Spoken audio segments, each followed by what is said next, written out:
बिस्मिल्लाहिर्रहमानिर्रहीम। नाज़रीन अस्सलाम वालेकुम, मैं हूं इमरान वसीम। नाज़रीन, सुप्रीम कोर्ट से एक बड़ी अहम ख़बर आपके साथ हम शेयर करने जा रहे हैं और इस बड़ी अहम ख़बर के साथ कुछ दीगर जो डेवलपमेंट्स हैं, जो हैपनिंग्स हैं, वो भी जुड़ी हुई हैं। इसके अलावा नाज़रीन, इलेक्शन कमीशन ने सुप्रीम कोर्ट के मखसूस नशिस्तों के हवाले से आज जो फ़ैसला किया है, वो फ़ैसला दरअसल है क्या, उस फैसले पर भी हम बात करेंगे। और जो एलामिया इलेक्शन कमीशन ने सुप्रीम कोर्ट के फ़ैसले के हवाले से जारी किया है, उस फैसले का, उस एलामिया का अगर क्रिटिकल एनालिसिस किया जाए तो ख़बर क्या निकलती है, वो ख़बरें भी आपको बताएंगे। और जुडिशल कमीशन के इजलास की अंदरूनी कहानी भी आपके साथ शेयर करने जा रहे हैं कि जजेस में क्या तकरार हुई है और फिर जजेस ने कौन सा सुनहरी मौका गंवा दिया, तहरीक इंसाफ के लिए बुरी ख़बर क्या है। तो ये ढेर सारी अहम डेवलपमेंट्स हैं जिनकी डिटेल आप नाज़रीन की खिदमत में पेश करने जा रहे हैं। लेकिन प्रोग्राम का आगाज़ करने से पहले आप देखने वालों से दरख्वास्त करेंगे कि चैनल को सब्सक्राइब कर लें, बेल आइकॉन का बटन प्रेस करें और अगर आपको हमारी वीडियो पसंद आती है तो इसको लाइक भी करें और अपने दोस्तों के साथ शेयर भी करें। तो नाज़रीन, प्रोग्राम का आगाज़ करते हैं। जो जुडिशल कमीशन का आज इजलास जो है वो एड हॉक जजेस की तैनाती के हवाले से बुलाया गया था। इस इजलास में जैसा कि आप देखने वाले जानते हैं कि पहले 4 नाम जो है प्रपोज़ किए गए, जिसमें जस्टिस मुशीर आलम का नाम था। उन्होंने तहरीरी तौर पे जो है वो माजरत कर ली कि वो एड हॉक जज नहीं बन सकते। उसके बाद जस्टिस मकबूल बाकर साहब की जानिब से भी एड हॉक जज के हवाले से उनकी माजरत सामने आ गई, उन्होंने भी इनकार कर दिया। तहरीरी तौर पर जुडिशल कमीशन के जो सरबराह हैं, chief justice of Pakistan justice Qazi Faisal को आगाह कर दिया गया। पीछे 2 नाम बाकी बचे थे, जिसमें एक नाम जो है वो जस्टिस सरदार तारिक मसूद, जो कि अभी रिसेंट पास में सुप्रीम कोर्ट के जज के मनसब से रिटायर्ड हुए थे, और जो चौथे जज थे वो जस्टिस मज़हर आलम मियां खेल साहब थे। तो आज जब 3 बजे जुडिशल कमीशन का इजलास शुरू होना था, तो इजलास से कुछ देर पहले ये ख़बर सामने आती है, जो कि मैंने ही ब्रेक की अपने टीवी चैनल पे। तो उसमें यह पता चला कि जस्टिस मज़हर आलम मियां खेल ने भी एड हॉक जज का जो मनसब है उन्होंने भी माजरत कर ली है, उन्होंने भी इनकार कर दिया है। लेकिन उनकी वजूहात सामने नहीं आई कि जैसे मज़हर आलम मियां खेल ने किस बुनियाद पे, किन वजूहात पे जो है एड हॉक जज बनने से जो है वो इनकार किया गया है। लेकिन नाज़रीन, जुडिशल कमीशन का इजलास उसके बाद शुरू हुआ। जुडिशल कमीशन के इजलास की जो अंदरूनी कहानी है वो तो मैं आपकी खिदमत में पेश करूँगा। लेकिन हमारे जो नाज़रीन साफ़ी बरादरी थी, उसमें ये ज़रूर डिस्कस होता रहा कि ये सोशल मीडिया के दबाव के नतीजे में, जो सोशल मीडिया पे एड हॉक जजेस के हवाले से जुडिशल कमीशन के इजलास के समन करने पे और जो नाम प्रपोज़ किए गए उसके ऊपर जिस तरीके से जो है वो क्रिटिसाइज़ किया जा रहा था, अगर सोशल मीडिया के दबाव के नीचे या सोशल मीडिया का दबाव लेके जजेस जो हैं या कोई भी अहम शख्सियत हैं, नामवर शख्सियत हैं, वो मनसब लेने से इनकार करेगी तो फिर निज़ाम कैसे चलेगा। ख़ास तौर पर जजेस के हवाले से बात की गई कि जो जजेस हैं अभी जो एड हॉक जज लगाने जा रहे हैं, वो अगर सोशल मीडिया के दबाव पे ये एड हॉक जज का जो मनसब है उसको एक्सेप्ट करने से इनकार कर रहे हैं, तो सवाल ये पैदा होता है। हमारे साफ़ी आपस में ये बात कर रहे थे, आपस में ये डिस्कस कर रहे थे कि ये सोशल मीडिया का इन्फ्लुएंस लेते क्यों हैं। हालांकि किसी जज के लेटर में नहीं लिखा गया। हमारे दोस्त ये भी कह रहे थे किस जज ने कहा जी सोशल मीडिया का दबाव है और वो हालात को देखते हुए इस मनसब को एक्सेप्ट नहीं करे। तो हम दोस्तों में बात हो रही थी भी कौन लिखेगा अपने लेटर में, जो रिक्यूज़ल कर रहा है वो कौन क्यों लेटर में लिखेगा। लेकिन समझ आ रहा है जो सुप्रीम कोर्ट के बाहर या एड हॉक जजेस की तैनाती के मामले पे जो जुडिशल कमीशन का इजलास बुलाया जा रहा है, उस पर जो बैशिंग की गई, उस पर जो बिला वजह बेबुनियाद तनकीद की गई और जजों का नाम ले लेके उनके माजी के जो केसेस हैं उनको इस तरीके से पोर्ट्रेट किया गया कि पूरे हक़ाइक़ नहीं बयान किए जा रहे थे। जजेस को मलाइन किया जा रहा था जिनके नाम जो है वो तजवीज़ किए गए थे, जिनके नामजदगियाँ की गई थी। तो अगर ये इस तरीके से ये जो एड हॉक जजेस की नॉमिनेशन वाले जो शख्सियात हैं, जो अशख़ास हैं, वो इनकार करेंगे तो फिर सवाल ये पैदा होता है कि जब ये खुद जज रहे सुप्रीम कोर्ट के, तो उस वक्त ये इस सोशल मीडिया के दबाव को कैसे फेस करते थे। बल्कि कुछ दोस्तों ने तो यहाँ तक भी कहा कि अच्छा हुआ कि इन्होंने इनकार कर दिया कि सोशल मीडिया का दबाव लेके इनकार कर रहे हैं, तो ये अच्छा भी है कि जो सोशल मीडिया को फेस नहीं कर पा रहे, सोशल मीडिया के दबाव के नीचे अपने फैमिली के अरकान के कहने के ऊपर अगर ये मनसब इसलिए नहीं ले रहे कि कल को न जाने उनकी इज़्ज़त के साथ क्या होगा, उनकी इज़्ज़त व तकरीम का क्या बनेगा, तो फिर अच्छा इन्होंने इनकार कर दिया। लेकिन आज एक सवाल और भी पैदा होता है। वो सवाल नाज़रीन ये है कि क्या अब अदालतों में जो फ़ैसले हैं, ये भी हमारे साथी दोस्तों में डिस्कस हुआ क्या वो सोशल मीडिया की कंपेन, प्रोपोगंडा पॉजिटिव है, नेगेटिव है, उसकी बुनियाद पे होंगे? क्या अदालतें और अदालतों के जो जजेस हैं वो सोशल मीडिया से इन्फ्लुएंस होंगे? क्योंकि हमारे साथी ये लॉजिक पेश कर रहे थे, वो ये कह रहे थे कि हम आज जो कह रहे हैं हम कल को गलत भी हो सकते हैं। हम तो कल को जाके हो सकते हैं माफ़ी मांग लें कि हमसे वो गलती हुई, हमने फ़लाँ चीज़ को क्रिटिसाइज़ किया। मिसाल के तौर पे एक साथी ने कहा कि अगर हम काजी फ़ायसा को आज क्रिटिसाइज़ कर रहे हैं, कल को हमें रियलाइज़ हो जाता है, हमें फैक्ट का पता चल जाता है, या हमें एहसास हो जाता है, या हमें कुछ ऐसा पता चलता है, हम तो माफ़ी मांग लेंगे कि हम गलत थे। जैसे कि मोहित पीरज़ादा ने माफ़ी मांग ली और कुछ लोगों ने माफ़ी मांग ली कि नहीं हम गलत थे। इमरान रियाज खान ने माफ़ी मांगी कि हमें तो यही बताते थे शरीफ ख़ानदान के ख़िलाफ़ इनके करप्शन के केसेस हैं। तो अगर आगे चल के हम साथियों में से किसी ने माफ़ी मांग ली और हमारी राय के ऊपर कोई फ़ैसला अदालत ने दिया है, जजेस ने अपनी राय कायम की है, या कोई अदालत से जुड़े कुछ अहम फ़ैसले हुए हैं, उन फ़ैसलों का क्या होगा? क्या भुट्टो रेफरेंस की तरह वो फ़ैसले भी रिवर्स किए जाएंगे फिर? तो इसलिए जजेस को, अदलिया को सोशल मीडिया से इन्फ्लुएंस नहीं होना चाहिए, उसका किसी किस्म का दबाव नहीं लेना चाहिए। जो सही समझें उसको लेके चलें, आइन और कानून के मुताबिक फ़ैसला करें। अब आ जाते हैं जुडिशल कमीशन का नाज़रीन जो इजलास हुआ है उसकी अंदरूनी कहानी आपकी खिदमत में पेश कर देते हैं। जुडिशल कमीशन के इजलास में नाज़रीन जैसे कि मैंने आपको बताया कि जस्टिस मज़हर आलम मियां खेल साहब का भी इनकार सामने आ गया तहरीरी तौर पर। जब जुडिशल कमीशन की कार्रवाई का नाज़रीन आगाज़ हुआ तो उसमें यह हुआ कि 8-1 के तनासब से जो जैसे सरदार तारिक मसूद साहब का नाम है वो अप्रूव हो गया। यानी सिर्फ एक जज साहब ने, जुडिशल कमीशन के एक रुकन ने, जस्टिस मुनीब अख्तर साहब ने मुखालफत की कि एडहॉक जज नहीं लगने चाहिए और मैं जैसे सरदार तारिक मसूद के नाम की मंजूरी नहीं देता। बाकी जो 8 जजेस थे, जिसमें मंसूर अली शाह भी थे, जिसमें जैसे याया अफरीदी भी थे, जिसमें जस्टिस अमीनुद्दीन खान थे, जस्टिस मंजूर मलिक थे, अटर्नी जनरल थे, चीफ जस्टिस काजी फ़ायसा थे, वज़ीर कानून थे, पाकिस्तान बार काउंसिल के नुमाइंदा थे, तमाम ने 8-1 के तनासब से यानी कसरत राय के साथ जैसे सरदार तारिक मसूद के नाम की मंजूरी दे दी। अब नाज़रीन यहाँ पे सवाल पैदा होता है कि ये जो तहरीक इंसाफ की तरफ से एडहॉक जजेस के खिलाफ कंपेन चलाई गई, तो इतनी बड़ी राय के साथ अगर जैसे सरदार तारिक मसूद का नाम अप्रूव हो गया है जुडिशल कमीशन से, तो अब आपके पल्ले क्या आया है, आपके हाथ क्या लगा है, अब आपके पास बचा क्या है एडहॉक जजेस के हवाले से कंपेन चलाने के लिए, प्रोपेगेंडा करने के लिए, जब एक जो फोरम है वो इतनी बड़ी रेशो के साथ सरदार तारिक मसूद का नाम जो एक्सेप्ट कर रहा है। फिर नाज़रीन बहस होती है जस्टिस मज़हर आलम मियां खेल साहब के नाम पे। अच्छा, जस्टिस मज़हर आलम मियां खेल साहब को जो नाम है वो 6-3 से एक्सेप्ट होता है, और वो जिन 3 जजेस ने इनकार किया कि मज़हर आलम मियां खेल साहब का नाम नहीं होना चाहिए, उसमें एक जस्टिस मुनीब अख्तर साहब ने कहा, उन्होंने दोनों नॉमिनेशन की जो है वो मुखालफत की। जस्टिस मंसूर अली शाह और जस्टिस याया अफरीदी ने इस बिना पे जस्टिस मज़हर आलम मियां खेल जो कि रिटायर्ड जज हैं उनके नाम की मुखालफत की कि चूंकि उन्होंने तहरीरी तौर पे इनकार कर दिया है, जैसे जस्टिस मकबूल बाकर ने इनकार किया, जैसे मुशीर आलम ने इनकार किया, तो इनका नाम कंसीडर नहीं होना चाहिए।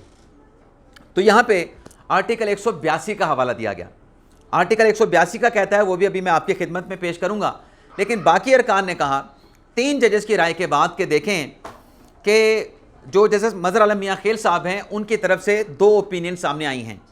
एक, उन्होंने तहरीरी तौर पे कंसेंट दे दिया है कि वो जुडिशल कमीशन के ज़रिए एडहॉक जज बनने के पर रजामंद हैं, वो उनकी कंसेंट भी रिकॉर्ड पे मौजूद है। अब उनका रिक्यूज़र भी आ गया है, तो हम मशरूत तौर पे जस्टिस मज़हर आलम मियां खेल साहब के नाम की अप्रूवल दे देते हैं, और जब ये प्रोसेस आगे चलेगा एडहॉक जज की तैनाती का, तो दोबारा से जस्टिस मज़हर आलम मियां खेल से पूछ लिया जाएगा। अब ये दोबारा क्यों पूछना है, ये नाज़रीन आर्टिकल 182 बताता है।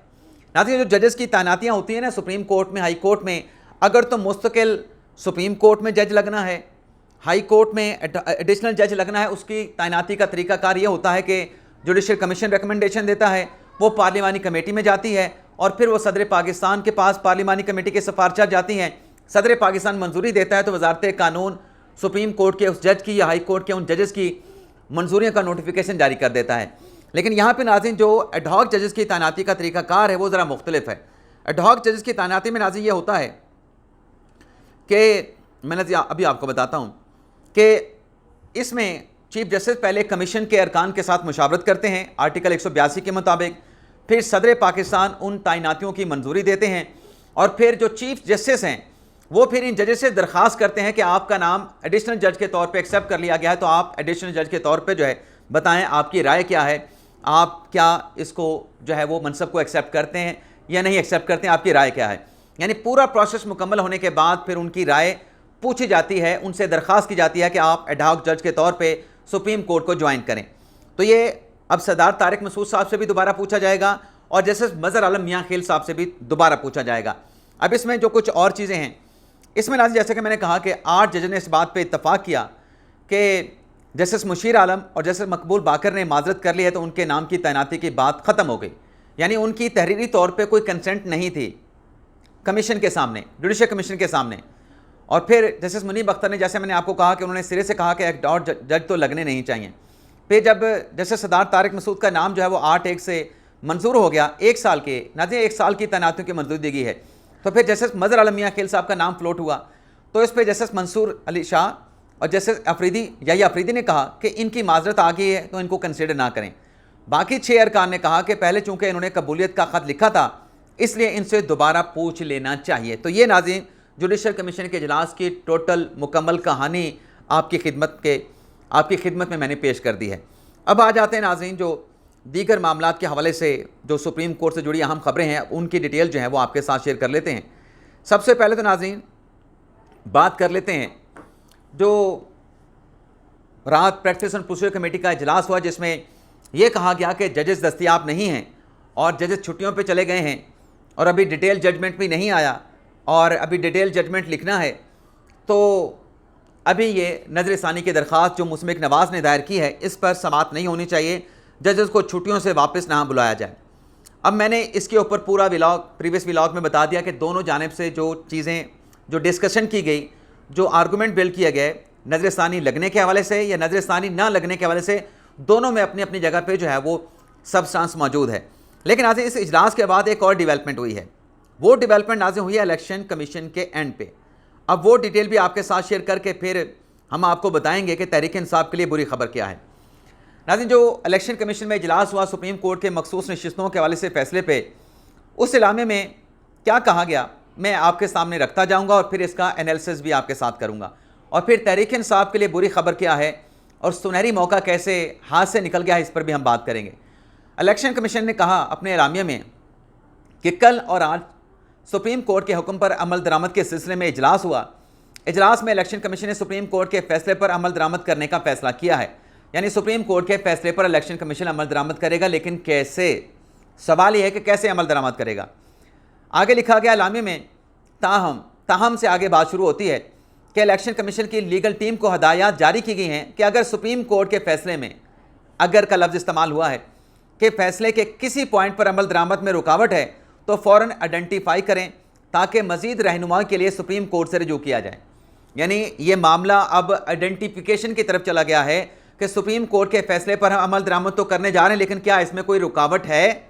और अगर रुकावट है तो इलेक्शन कमीशन का लीगल विंग उसकी निशानदेही करें तो हम रहनुमाई के लिए सुप्रीम कोर्ट में जाएंगे। अब वो रहनुमाई की नोयत क्या होगी?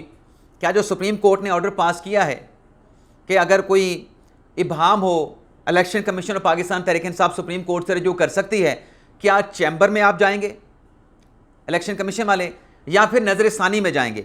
मुझे तो नज़र-ए-सानी वाली बात ज़्यादा नज़र आती है। आगे नाज़रीन क्या कहा गया है सुनते जाएं। मज़ीद आगे लामे में कहा गया कि एक सियासी पार्टी की तरफ से चीफ इलेक्शन कमिश्नर और मुअज़्ज़ज़ मेंबरान इलेक्शन कमीशन को मुसलसल और बेजा तनकीद का निशाना बनाने पर कमीशन में उसकी शदीद मज़म्मत की और उसे मुस्तरद कर दिया है जो तनकीद का निशाना बनाया गया। और कमीशन से इस्तीफ़े का मुतालबा मुज़ेका खेज़ है। यानी कमीशन और कमीशन के अरकान मुस्तफ़ी नहीं हो रहे, ये भी तहरीक इंसाफ के लिए बुरी खबर है। लेकिन असल जो बुरी खबर है वो आगे चल के आएगी। कमीशन से इस्तीफ़े का मुतालबा मुज़ेका खेज़ है। कमीशन किसी किस्म के दबाव को खातिर में ना लाते हुए आइन और कानून के मुताबिक काम करता रहेगा। मज़ीद नाज़रीन, इलेक्शन कमीशन ने किसी फैसले की गलत तशरीह नहीं की। इलेक्शन कमीशन ने PTI के इंटर पार्टी इलेक्शन को दुरुस्त करार दिया तो उसका पूरा उन्होंने जवाब पेश किया कि क्यों तहरीक इंसाफ से बल्ले का निशान वापस लिया गया। यानी सुप्रीम कोर्ट बेशक अपने फैसले में कह रही है कि इलेक्शन कमीशन ने हमारे इंटर पार्टी इलेक्शन के हवाले से फैसले की गलत इंटरप्रटेशन की है, लेकिन इलेक्शन कमीशन कह रहा है कि किसी फैसले की गलत तशरीह नहीं की है। यानी इस नुक्ते पर भी इलेक्शन कमीशन डट गया है और सुप्रीम कोर्ट के फैसले की ऑब्जर्वेशन को एक्सेप्ट नहीं कर रहा और कह रहा है कि हमने बिल्कुल दुरुस्त फैसला किया है, किसी किस्म का इबहाम मौजूद नहीं है। आखिरी 2 पैराग्राफ नाज़रीन बड़े अहम और रेलेवेंट हैं मखसूस नशिस्तों के हवाले से। जिसमें इलेक्शन कमीशन ने कहा कि जिन MNA को PTI का MNA डिक्लेयर किया गया, उन्होंने अपने कागजात नामजदगी में PTI से अपनी एप्लीकेशन जाहिर की, यानी सिर्फ नॉमिनेशन पेपर में अपनी वाबस्तगी PTI से जाहिर की। जबकि आगे इलेक्शन कमीशन क्या लिख रहा है, किसी भी पार्टी का उम्मीदवार होने के लिए, यानी अगर अपने आप को किसी की पार्टी का उम्मीदवार जाहिर करते हैं तो ये उम्मीदवार होने के लिए पार्टी टिकट और डिक्लेरेशन रिटर्निंग ऑफिसर के पास जमा करवाना ज़रूरी है, जो कि इन उम्मीदवारों ने जमा नहीं कराया था। यानी PTI के उम्मीदवारों ने अपना टिकट और डिक्लेरेशन रिटर्निंग अफसरान को नहीं दिया था आगे, जो कि इन उम्मीदवारों ने जमा नहीं कराया था, लिहाजा रिटर्निंग अफसरान के लिए मुमकिन नहीं था कि वो उनको PTI का उम्मीदवार डिक्लेयर करते।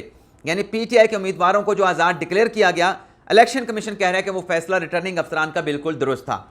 आगे बढ़ते हैं नाज़रीन, आगे लिखता है कि जिन 41 उम्मीदवारों को आज़ाद सुप्रीम कोर्ट ने डिक्लेयर किया, उन्होंने ना तो अपने नॉमिनेशन पेपर में PTI का जिक्र किया और ना PTI के एप्लीकेशन जाहिर की और ना ही किसी पार्टी का टिकट जमा करवाया। लिहाजा रिटर्निंग अफसरान ने इनको आज़ाद हैसियत में इलेक्शन कमीशन में हिस्सा लेने की इजाज़त दी। यानी ये आज़ादी थे, आज़ादी आए थे, आज़ादी इनको इलेक्शन लड़ने की इजाज़त दी गई। आगे कहा गया कि इलेक्शन जीतने के बाद कानून के तहत 3 दिन के अंदर इन MNAs ने रज़ाकाराना तौर पर सुन्नी इत्तेहाद कौंसिल में शमूलियत अख्तियार कर ली। यानी ये जो 41 आज़ाद हैं, इन्होंने सुन्नी इत्तेहाद कौंसिल में आज़ादाना तौर पर शमूलियत अख्तियार कर ली। सुप्रीम कोर्ट में सुन्नी इत्तेहाद कौंसिल इलेक्शन कमीशन और पेशावर हाई कोर्ट के फैसले के खिलाफ अपील में गई थी। सुन्नी इत्तेहाद कौंसिल की अपील मुस्तरद कर दी गई है। PTI इस केस में ना तो इलेक्शन कमीशन में पार्टी थी, ना ही पेशावर हाई कोर्ट के सामने पार्टी थी और ना ही सुप्रीम कोर्ट में पार्टी थी। तर्जमान इलेक्शन कमीशन। इस पूरे नाज़रीन एलामिया से, इलेक्शन कमीशन के एलामिया से ये बात वाज़ेह होती है कि इलेक्शन कमीशन ये कह तो रहा है कि सुप्रीम कोर्ट के फैसले पर अमल दरामद करेंगे, लेकिन उसमें रुकावटें हैं।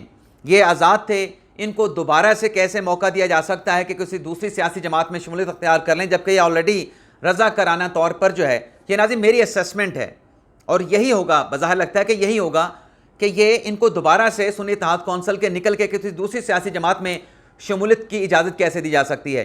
और जो 39 हैं, उनके बारे में इलेक्शन कमीशन अपनी प्रेस रिलीज में कह रहा है कि उन्होंने तो अपना पार्टी टिकट नहीं जमा करवाया, अपना डिक्लेरेशन जमा नहीं कराया, तो उसे पाकिस्तान तहरीक इंसाफ का कैसे कंसीडर कर लें।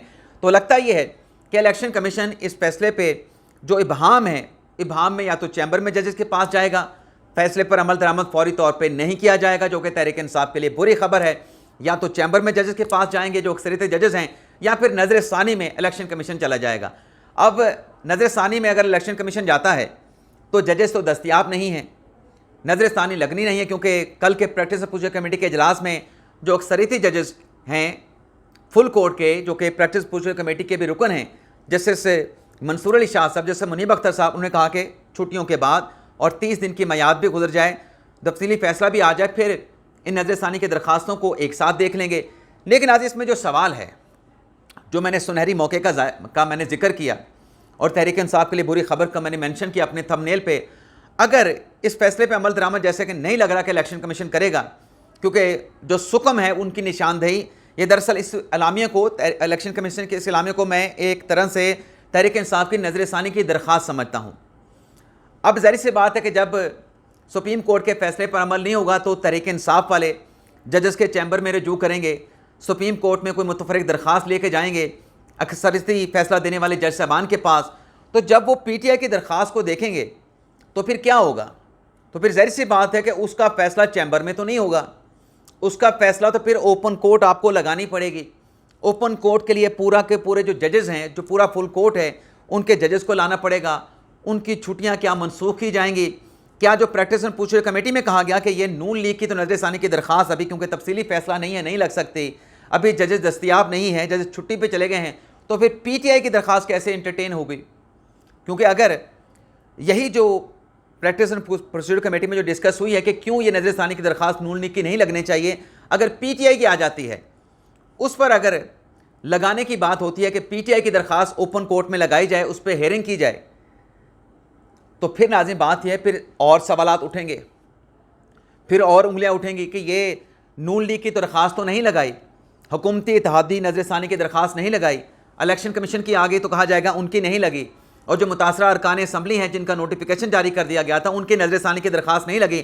PTI के मुकदमा क्यों सुने जा रहे हैं जब डिटेल जजमेंट भी नहीं है, जब जजेस भी रुखसत पे चले गए हैं, जब जजेस दस्तयाब नहीं हैं तो फिर एक जमात के साथ ये ट्रीटमेंट है, तो दूसरी सियासी जमात के साथ जिसके हक़ में फ़ैसला दिया गया, जो कि इलेक्शन कमीशन ने अपने एलामिया में लिखा है कि तहरीक इंसाफ किसी जगह पे, चाहे इलेक्शन कमीशन है, चाहे पेशावर हाई कोर्ट है, चाहे सुप्रीम कोर्ट है, किसी जगह पे फरीक नहीं थी, तो फिर पीटीआई को जिस तरीके से ये अहल करार दिया गया मखसूस नशिस्तों के लिए और मखसूस नशिस्तें तहरीक इंसाफ को देने का हुक्म दिया गया और पूरा एक शेड्यूल, एक टाइमलाइन सुप्रीम कोर्ट की जानिब से अपने अक्सरती फैसले में दे दी गई, तो फिर ये सवालात ज़रूर उठेंगे कि फिर पीटीआई के लिए दोबारा से अदालत क्यों लगी। यानी अब अगर नून लीग के लिए अदालत नहीं लग सकती तो फिर इनके लिए कैसे अदालत लगे, ये एक सवाल जो है वो खड़ा हो गया है। इसमें सुनहरी मौके वाली बात जो मेरे जहन में आई है, जो मैं इस चीज़ से चीज़ निकाल रहा हूँ कि अगर ये नज़र-ए-सानी भी लग जाती तो फिर ये जो पीटीआई की दरख्वास्त जो कि लगता है कि अब आएगी, इम्कान मौजूद है कि आएगी कि इलेक्शन कमीशन फैसले पर अमल दरामद नहीं कर रहा, तो ये भी उसके साथ ओपन कोर्ट में सुनी जाती। अब यहाँ पे मुझे ऐसा लगता है कि ऐसी खिचड़ी, ऐसे गुंजल पड़ के जाएंगे, ऐसी पेचीदगियाँ पैदा होंगी कि मज़ीद जो है सुप्रीम कोर्ट टारगेट पे रहेगी, सुप्रीम कोर्ट इस तरफ जाएगी तब हद पे तनकीद, दूसरी तरफ जाएगी तब हद पे तनकीद। तो ये एक ऐसा मामला नाज़रीन ये बन गया है मखसूस नशिस्तों वाला कि अब इसको बड़ी फहमो फरासत के साथ सोच समझ के जो है इसको डिसाइड करना पड़ेगा। ये नाज़रीन आज का हमारा वीलॉग, आपसे इजाज़त चाहते हैं। अल्लाह ताला हम सब का हामी नासिर हो। अपनी दुआ में याद रखिएगा।